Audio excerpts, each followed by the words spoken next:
Hey, friends. So today on the podcast, I have a guest with me. I have Em, who is with me. She is an ADHD business coach and a mom of two neurodivergent kids. She's also the founder of Vibrant Virtual. And we are going to talk about a few things today. And I am so excited about this because we are going to talk about running businesses with ADHD, also having ADHD, running a business, and having kids who are neurodivergent, and just a few more, just whatever else we get into because we have ADHD and it'll probably go off track. So we'll see where we get to. But Em, why don't you introduce yourself? Yeah, I am, as you said, I'm an ADHD business coach, and I also offer executive support services, VA services here and there. Um, I came out of a long career in academia and uh, became a doula after burning out of that career during COVID. And along the way, figured out I loved running a business and that I could use my skills to help other women and people who um, are neurodivergent to springboard their businesses into success. And I'm really passionate about that. I'm really passionate about a lot of things, but I connected with Tara over Instagram, and yeah, that's why I'm here. I'm a mom of two and three pets. I live in the States, which is an interesting place to be right now. Yeah. And I guess that's all. That's it. That's Yeah.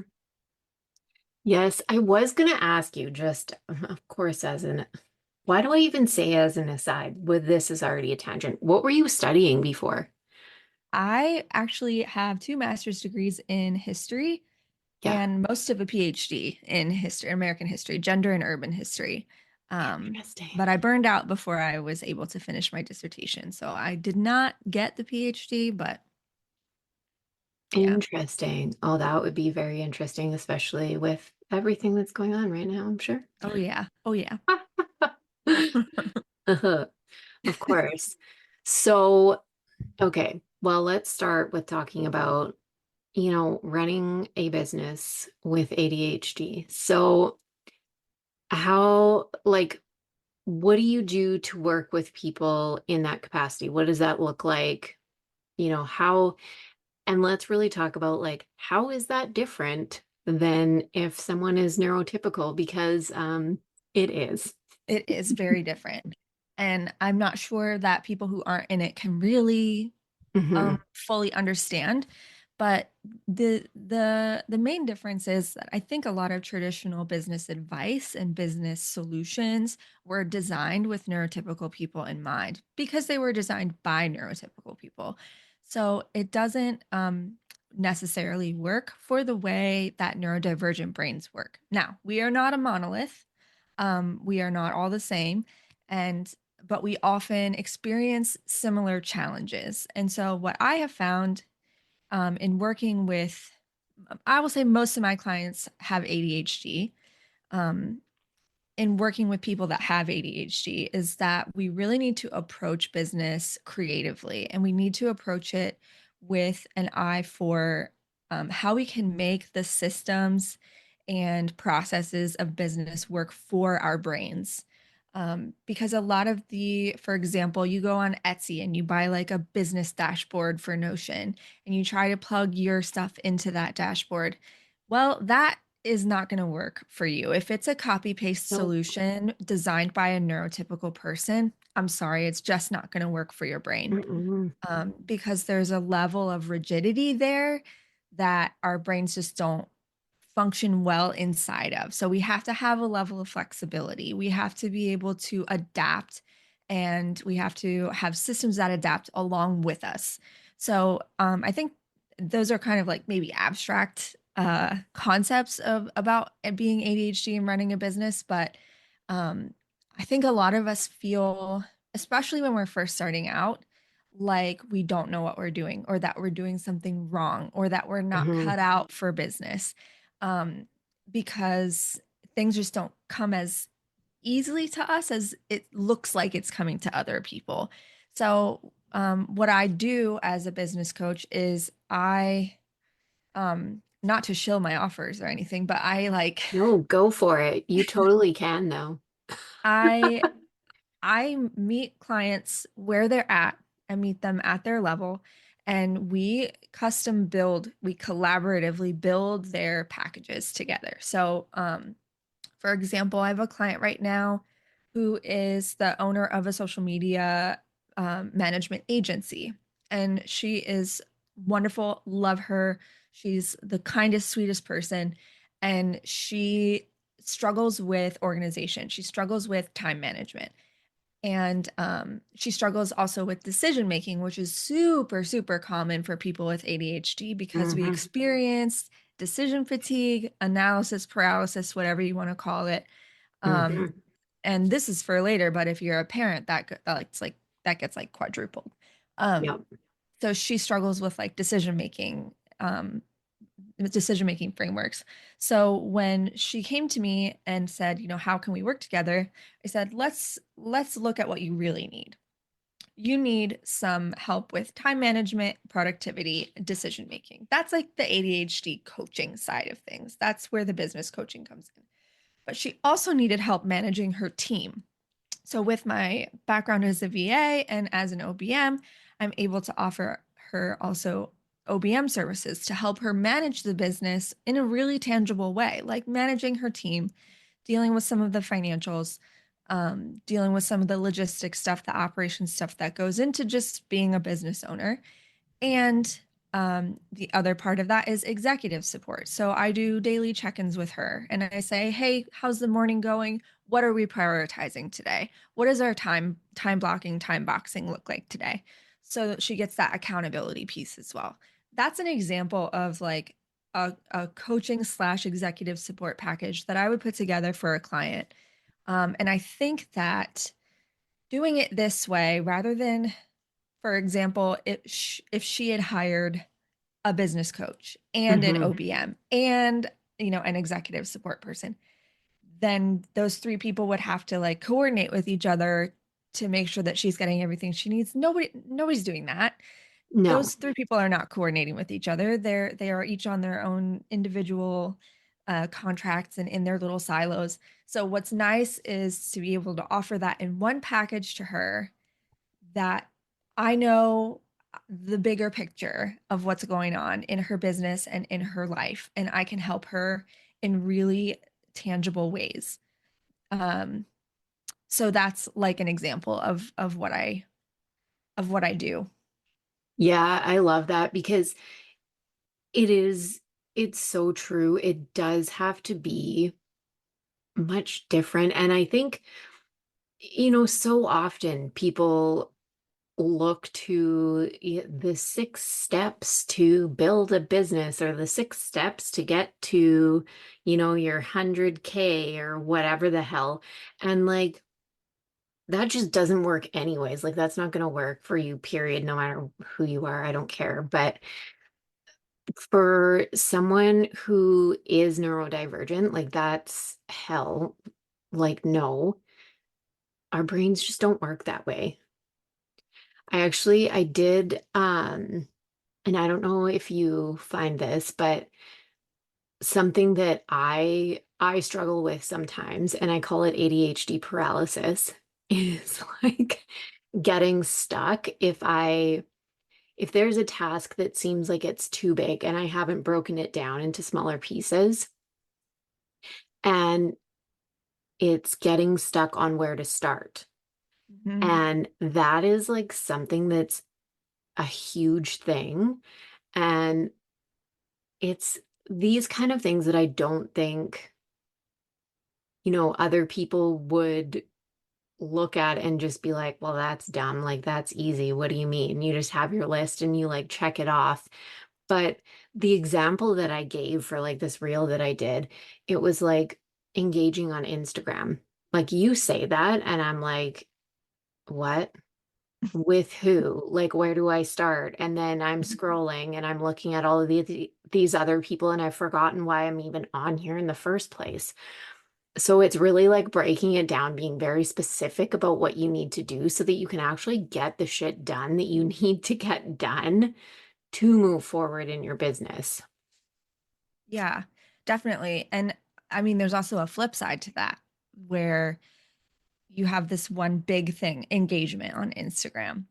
And that feels overwhelming because it's this one really big thing and it feels kind of Mhm. nebulous and like undefined. But then if you break it down into a bunch of tiny steps, then there's 17 steps. Yeah. And that also feels overwhelming because there's 17 steps. So there's like a kind of a balance that you have to achieve, and that is not easy. And Hmm. one something that works for us this week might not work for us next week because our Yep. brains can flip on us like that. I Yep. like to offer it as like the example that I usually use is taking a shower, Hmm. because I don't know about you, but I really struggle with this. And it is Yep. like embarrassing Yep. because people are like, oh, you're gross. And I'm Yep. like, actually, I'm just neurodivergent. Yeah. I Because know. taking a shower, like for neurotypical people, you're literally just taking a shower. That's the Yep. step. Yep. When you are neurodivergent, you have to get undressed, Yeah. start the water, Yep. get in, which is a whole transition moment in itself I know. that takes some doing. Yep. You have to use the soap, use the conditioner, or the shampoo, use the conditioner. Yep. All these are all separate steps. Yep. You have to then turn off the water, which is a whole transition moment that I needs it's know. that I don't has its want own to, yeah, doing. I don't want to do that. You have to Yep. get out and have this sensory experience of drying yourself off with a towel, right? Yep. And already we're at 8 steps, and I haven't even broken it down as much as I could. I So know. that's when I tell people the difference between the neurotypical and the neurodivergent experience. The shower is a really good way to explain it, That's because so good. something that feels simple and straightforward for one Hmm. person is 17 steps for another person. Yep. And every single one of those 17 steps is overwhelming. Yep. So what I do with most of my clients is I'm like, okay, what's the next step? We don't have to think about the full list of steps, right? Yep. Because that's overwhelming. Yep. But if I say to you, go take a shower, you don't know what to do. So Yep. I'm going to say, go in the bathroom, walk Yep. into the bathroom. That is the step. Now we're in the bathroom. What's the next step? Get undressed. Okay, we've done that. Now what's the next step? So it's just a matter of like, it's a series of next steps. Yep. And as a support person, if you are doing a process in your business where every step feels overwhelming, that's why I'm there. Like you text me and you say, I finished this step, I'm overwhelmed. And I say, okay, what's next? What's just the very next thing that we're Yep. going to do? Because sometimes when you have all these ideas bubbling up and when you are a big picture person, when you get into the trenches of doing business, it can feel so overwhelming. Hmm. And we just need that other person to help us get to that next step. Yep. And I think a lot of us neurodivergent business owners feel like we're the only ones. Yep. Like everyone else can take a shower. Why can't I just take a shower? Well, there's plenty of us that don't see it as just taking a shower. There's plenty of us that have Yep. that problem, that have that issue. And you're not alone, and you're not broken by any stretch of the imagination. But if you are doing it alone and you're remaining siloed and you're remaining like isolated, how do you know that your brain isn't broken? Who's Yep. going to tell you that there's nothing wrong with you, you know? So Yep. that's another thing obviously that I'm very passionate about, is making sure that everyone who experiences this just knows you're not alone. You're not Yep. broken. And it's not that you're not cut out for business. It's that business isn't cut out for you in the traditional sense. You just have to make Hmm. it work for you. Yeah. And it's interesting even that you say that because it's funny that so often I find we can relate that to life because so many things in just general life are made for neurotypical people. But then for whatever reason, we come into business and think that somehow that should be different. And it's like, why would that be any different. Like, obviously, it's made for neurotypical people too. Like, it's gonna be the same thing. It's going to be yet another system that we have to make our own. And Yeah, I mean, God forbid you're doing this and you have kids in the yeah, mix, yeah. because that's a whole other layer, a whole other level of, Hmm. and with neurotypical or neurodivergent kids, Yeah, I mean, we've talked about this before, that it's almost a singular experience doing yeah, business as a neurotypical person with neurotypical, or as a neurodivergent person with neurodivergent kids. It's an adventure. yeah, yeah. That's to put it nicely. That was a good way to describe it. Yeah, yeah. When we were talking about this yesterday, um, I mean, just having a business and having kids, it's fucking hard. Like, and I think I was talking about this on my stories yesterday too, and I think a lot of people want to like romanticize it and focus on how it's like, you know, great that you have all this time freedom and you can be at home with your kids and, you have all of these advantages. And while, yes, that's true, there is also this other side of it where it's fucking hard. Mm-hmm. And like, I feel like not a lot of people actually talk about that side of it. No, because it is like a double-edged sword. It's Yeah. great to have the flexibility.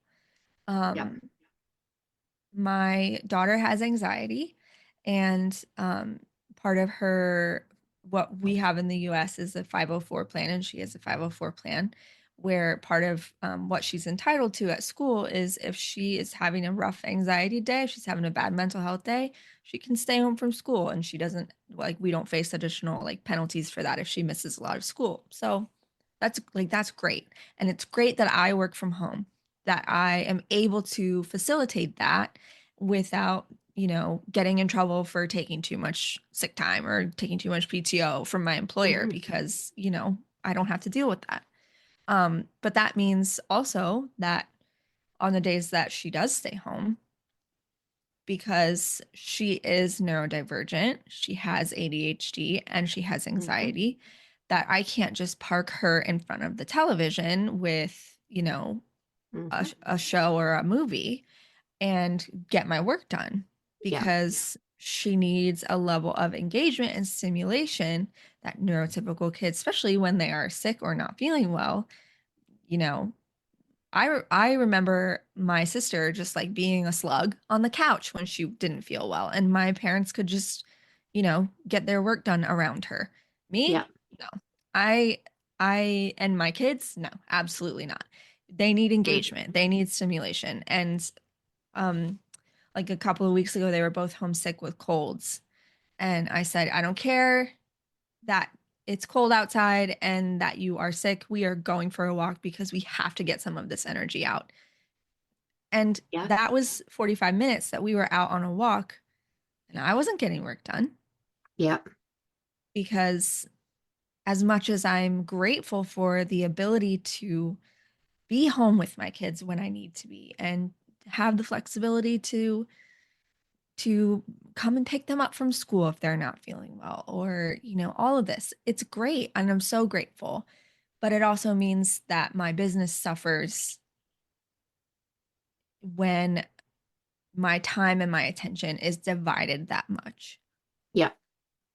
Yeah. And I was saying, much the same. Alexandra is my daughter, and much the same thing. She has anxiety and ADHD, and, she was home from school yesterday.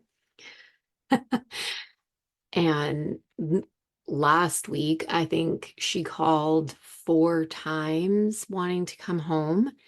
And there's sometimes when we know that it's like she can make it through the day and it will be fine, but it's it's a lot. And it's something where you know that, you know, the days when they're going to be home, you aren't going to be able to get as much done. Like it's just not going to happen. And I feel like sometimes it's made to sound like it's this thing where, like, oh, yay, look at you. You get to stay home with your kids and it's just this great time. And it's like, yes, and it does impact things It because definitely it's does. hard. Yeah. And that's like, I will say also one of the things that I work on with my clients is we try to build these more flexible systems Hmm. so that you have, for example, on days when your kid is homesick and you don't have the ability to make a new piece of content, you Yep. have a system built in so that you can go in and you already have B-roll that's sitting in your Notion, and you can just slap some text over it and post it on Instagram, and it's like, and you've done your post for the day, so you don't have to like reinvent the wheel every single time, and that you have systems in place that can kind of catch you Hmm. and allow for more flexibility when you need it. So that's really important to have as a neurodivergent business owner, is those like more flexible systems that even if it's not having anything to do with your kids, even if it's just Hmm. like I am experiencing burnout and I don't do consistency in the same way that everybody says, like, be consistent, show up every day. I can't. Yeah. I'll burn out. So I Yeah. have to build these systems in order to like my systems are consistent for me. Does that make sense? Yep. When I find myself unable to be consistent. Yeah. And I think that that's, so good for really anyone who has a business. I mean, you really do need these systems, but it's so important for us to have them so that, our businesses can run while we're taking care of this other stuff. Because I can't even tell you, I would not have a business right now if I did not have the systems that I have because of, well, both what happens with my daughter and what we've gone through with my son as well. There has been so much. And a lot of the time, people wouldn't really know what is happening behind the scenes. And it's not like I've talked about it a little bit, but it's not like I'm posting, all this shit about it all the time. Like you wouldn't really know because I have systems in place that are going to, run things for me and do everything so that I can actually take care of what I need to at home. Yeah, absolutely. And I think another part of that is also having people in your corner that really understand. Um, because yeah, it's exhausting enough going through what we go through. I'm not going to be out here talking about it all the time and rehashing it and being exhausted about it all over again. But if I have a friend who understands what I'm going through, if I have a Mhm. person in my corner who gets it, being Yeah. able to just send them a message and or send them a picture, a meme of someone who's face down on the floor. Like, and they get it. That's they get the burnout, Mhm.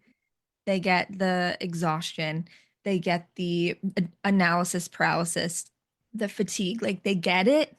Yeah.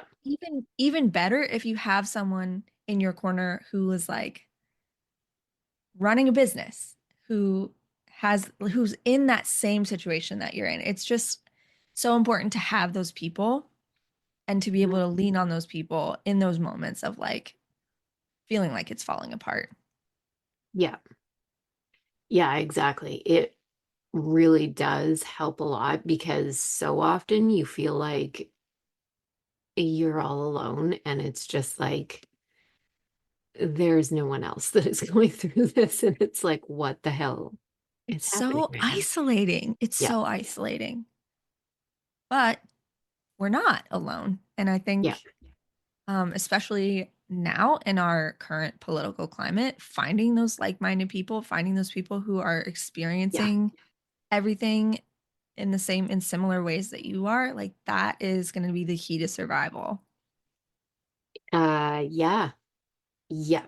I absolutely agree. And I think that it's so interesting. That is exactly, and we'll just kind of whatever shift into this, but that's exactly why I wanted to create the safe list. And that's kind of how we like met online, I guess, is through the safe list. Um, and that was my idea for that is to find people that could connect and we're going through kind of the same thing and share these same values and, you know, could actually come together while all this wild shit is going on because it is absolutely insane. Yeah, we live in unprecedented times. And I mean, Hmm. I am a big fantasy reader. I love my one of my favorite authors of all time. His name is Terry Pratchett, and he wrote the Discworld series, which is just my absolute favorite book series of all time. And one of the things in one of his books, it starts out with the sentence, "There is a curse. May you live in interesting times." And I just feel like we're living through interesting times right now. Yeah. And it is a curse. Yeah, can we not?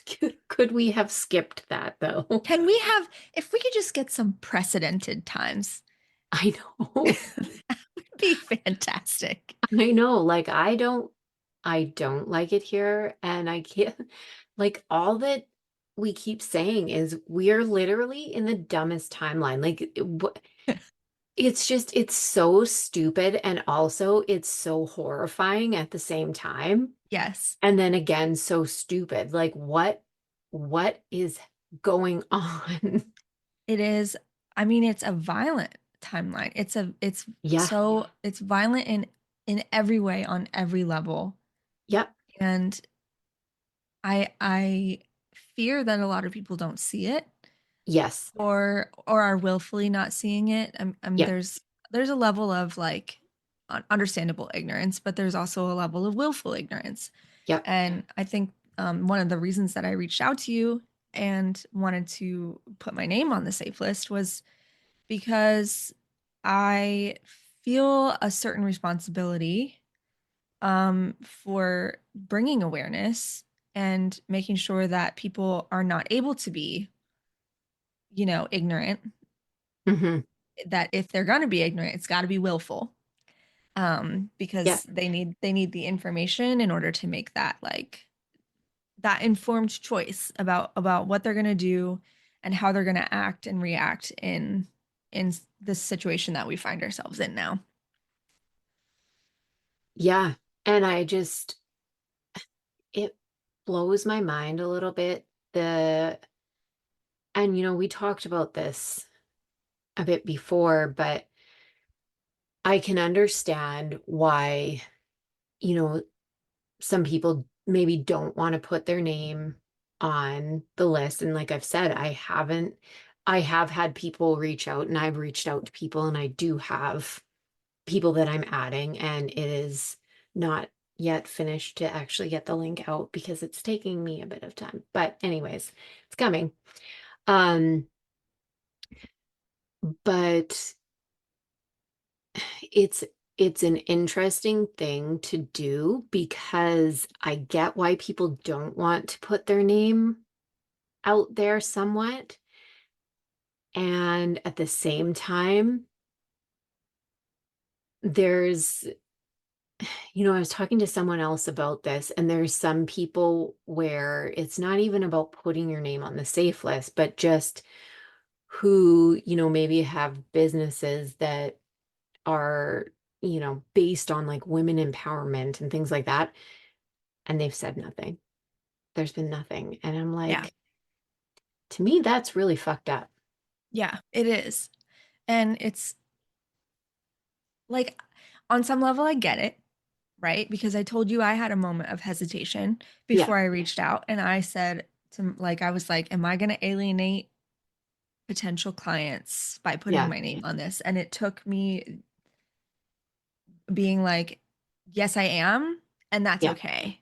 Yeah. Um, and but I also feel I can empathize because if you're a small business and you put your name out there, not even just on the safe list, but if you post something on social media that's like that declares your values and that they are not aligned with our current administration, are you potentially alienating clients? You just Mhm. are. And we are in a period of economic instability Mhm. and scariness Yeah. that it's like the question of can I afford to alienate anyone is a legitimate question Yeah. because if we enter, a recession deeper than the one we're already in, if we enter a depression, like we got to put food on the table. So I Yeah. understand the hesitation, I really do. But for me, I live a privileged life and I can be fairly sure that we're going to have food on the table, even if I alienate potential clients. So for me, if I'm able to put myself out there as a safe space for marginalized, underprivileged, underserved Mhm. people, I believe it is my duty to do so. So, Yeah.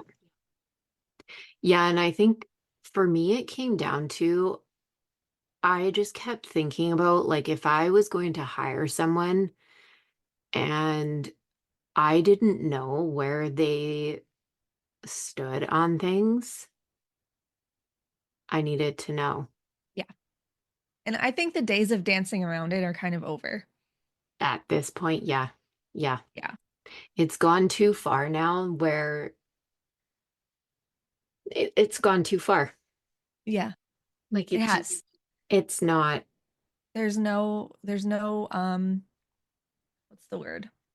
Not sugarcoating, but there's no like denying anymore no. how violent it really is and how bad it's gotten. So, And, like I've posted a few times that it goes past politics. Like this isn't even politics anymore. This is just human rights. Like this is not yes. it's so beyond for me. And I'm just like,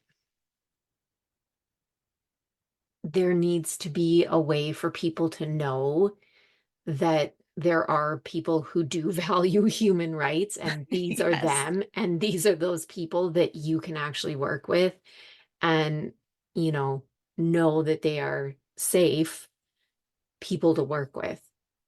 Yeah, and know that they are people who are willing to take the risk of being Yeah. known as a safe space, a safe person. Yeah. Because I think that's important because there's on one level like believing in human rights, absolute, you know, basement line. That is the Mhm. bar is so low. Human rights is No, bar is so low. understand. But being able to like publicly advocate for human rights is that takes another layer of privilege. So Yeah. for if since I am able to do that, like I feel people who are able to shoulder the weight of that risk, Yeah. I think it's really important that we do. Yeah. Yeah. I think so too, because we are in a time where, I mean, it has to happen. And I don't know. It's interesting, you know, being in Canada and watching this, and so many people hear that and they think, oh, well, everything's fine. And like you have it so much better and blah, blah, blah. And the thing is, it's yes and no because we still have, Trump saying that he's going to take Canada over whenever he feels like he's wanting to. Um, and we aren't even like,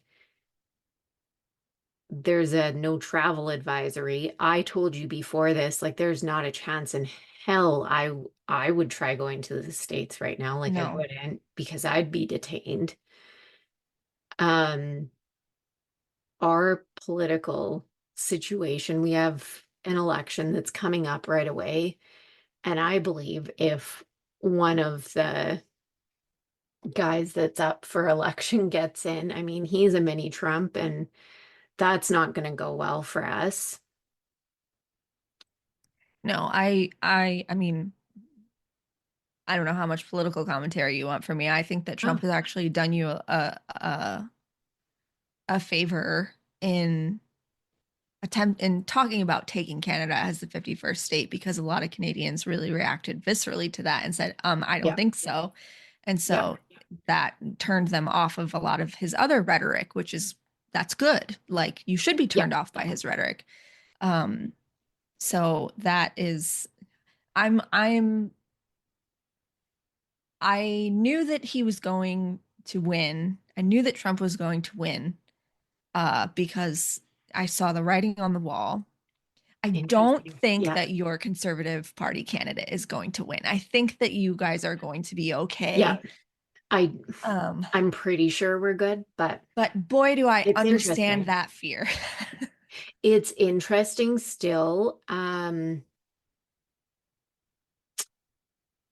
It's interesting because I'm always surprised at who's like, no, we're voting for him, and I'm like, what? Like, what planet did you just arrive from? Sorry. Um, and there's a lot of Canadians did, you know, feel very reactive to what Trump has done and still does. It's interesting though, because there are some that very much picked up on the whole like racist, fascist, like, and that has been a little terrifying. Yes. It's like, where the fuck are these people coming from? Can you not? Like, what is this? I'm sorry to tell you that they have always been there. Oh yeah.